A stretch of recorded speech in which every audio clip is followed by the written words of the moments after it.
രൂപവതി, നമ്മുടെ പുത്രി, നീ എപ്പോഴും എവിടെ ശയിക്കുന്നത് എന്തിനാണ്? ഭോജനമൊന്നും കഴിച്ചിട്ടേയില്ല. നിനക്ക് നന്നായി വിശക്കുന്നില്ലേ രൂപവതി? ഉണരൂ, ഉണരൂ നമ്മുടെ പുത്രി. നാം നമ്മുടെ കരം കൊണ്ട് നിനക്ക് ഭക്ഷണം നൽകാം. എഴുന്നേൽക്ക്.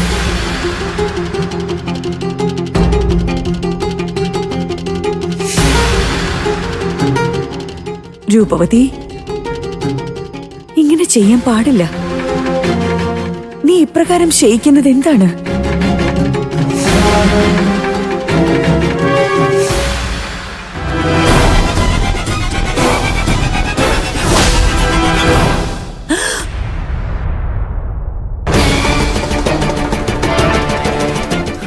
എന്താണിത്?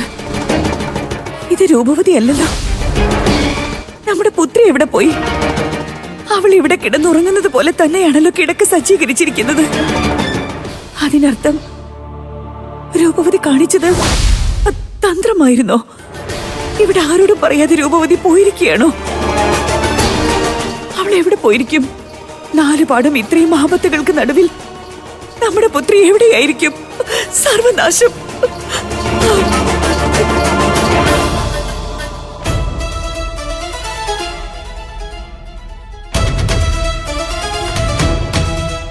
മരണത്തിന്റെ നേത്രങ്ങളെ മുന്നിൽ കണ്ടുകൊണ്ടാണ് ഇന്ന് നാം കൊട്ടാരത്തിൽ നിന്നും പുറത്തു വന്നത്.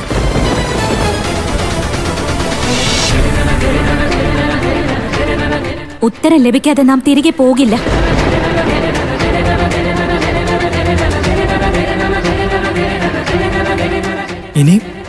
ഇനി എന്താണ് ചെയ്യുന്നത്? ഇനിയിപ്പോൾ എന്തായാലും നിന്റെ പ്രതികാരം പൂർത്തിയാവുന്നതിന് മുമ്പ് രാജകുമാരി നിന്റെ ജീവൻ എടുത്തിരിക്കും. ഒന്ന് മിണ്ടാതിരിക്കെ.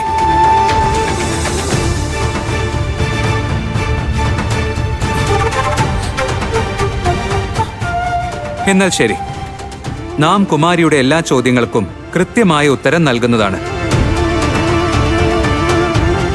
എന്നാൽ ഒരു വ്യവസ്ഥയുണ്ട്. അവിടുന്നൊന്നും മിണ്ടാതെ കഴിയുന്നത്ര വേഗത്തിൽ നമ്മോടൊപ്പം രൂപനഗരത്തിന്റെ അതിർത്തി വരെ വരണം.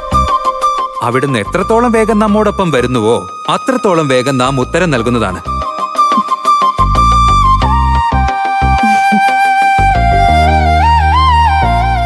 വാക്ക് നൽകൂ.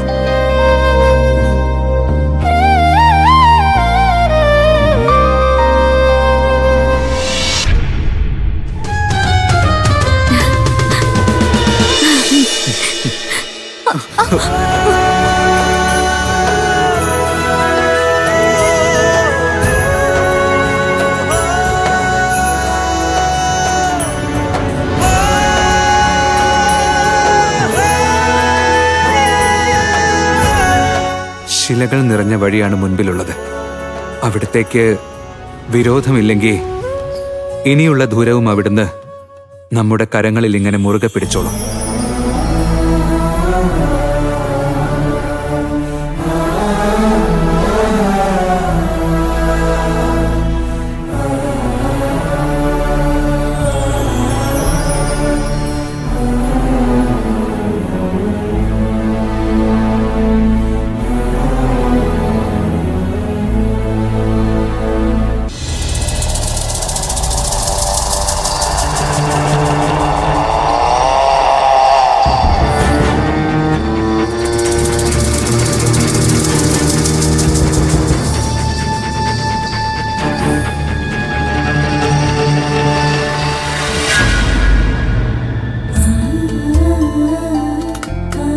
എന്തുകൊണ്ടാണെന്നറിയില്ല, നിന്നെ വിട്ടുപോകാൻ മനസ്സനുവദിക്കുന്നില്ല.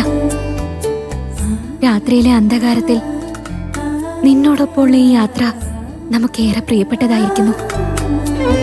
എങ്ങനെയെങ്കിലും ഈ യാത്ര എത്രയും വേഗം അവസാനിക്കണമെന്നാണ് നാം ആഗ്രഹിക്കുന്നത്.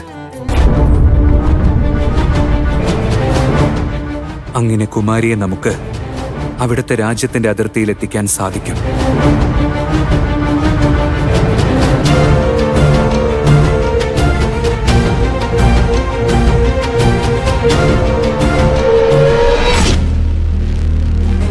തോറ്റുപോയി, വീണ്ടും തോറ്റുപോയി.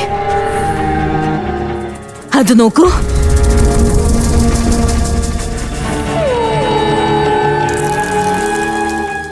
അതുവഴിയെ പോകൂ, വേഗം പോകൂ.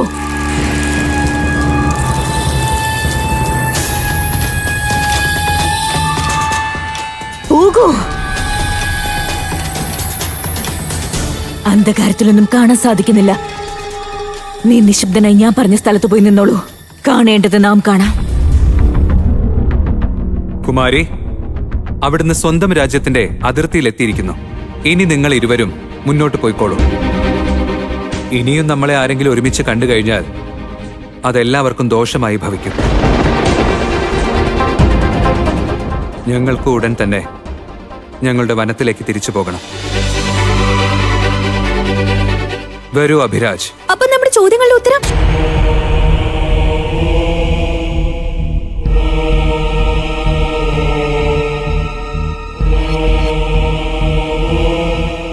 നീ വാക്ക് നൽകിയതാണ്. നൽകിയ വാക്ക് ലംഘിക്കുന്നത് ശരിയാണോ? എല്ലാ സത്യങ്ങളും കുമാരിയോട് പറയണമെന്നാണ് നമ്മുടെ മനസ്സും ആഗ്രഹിക്കുന്നത്. എന്നാൽ എന്താണ് പ്രയോജനം? തീർച്ചയായും അവിടുന്ന് ഇത് വിശ്വസിക്കാൻ തയ്യാറാവില്ല. അവിടുന്ന് നമ്മെ ശരിയായി മനസ്സിലാക്കിയിട്ടില്ല. ദുഷ്ടൻ, നീചൻ, ചോരൻ, പിന്നെ വഞ്ചകൻ. അവിടുന്ന് ഇനി വേറൊന്നും ചിന്തിക്കേണ്ട. നാം നൽകിയ വാക്കിൽ നിന്ന് പിന്മാറുകയാണെന്ന് വിചാരിച്ചാൽ മതി.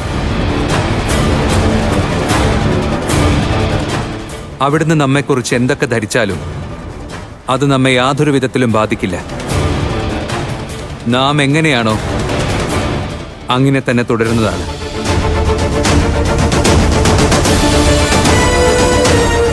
വരൂ അഭിരാജ്. എവിടെ പോകുന്നു? നിനക്ക് പോകരുത്, പോകരുത്. രൂപേ, നീ എന്തായി ചെയ്യുന്നത്? ഇനിയും ആപത്തുണ്ടാകുന്നതിന് മുമ്പ് നമുക്ക് ഇവിടുന്ന് പോകാം. കൊട്ടാരത്തിൽ ഇപ്പോൾ എന്തെല്ലാം കോലാഹലങ്ങളായിരിക്കും നടക്കുക. അഥവാ ആരെങ്കിലും കാണുകയാണെങ്കിൽ? രൂപേ, ഇങ്ങോട്ട് നോക്ക്.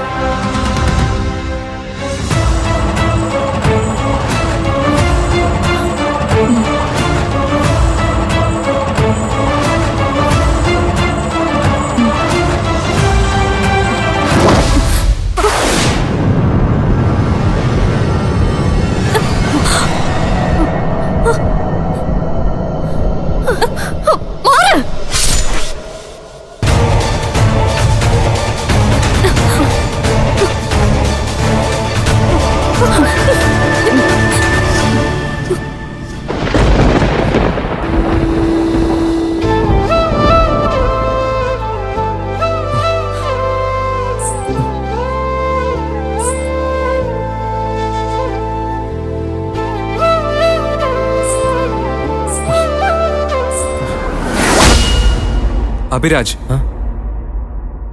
നീ ആ ശബ്ദം കേൾക്കുന്നുണ്ടോ? ആഭരണങ്ങളുടെ കിലുക്കമാണ് നാം കേൾക്കുന്നത്. നാമും അത് തന്നെയാണ് കേൾക്കുന്നത്. പക്ഷെ നാം ആലോചിക്കുന്നത് ഈ രാത്രിയിൽ ഈ ശബ്ദം എവിടുന്നാണ്? ഒരു നിമിഷം നിൽക്കൂ.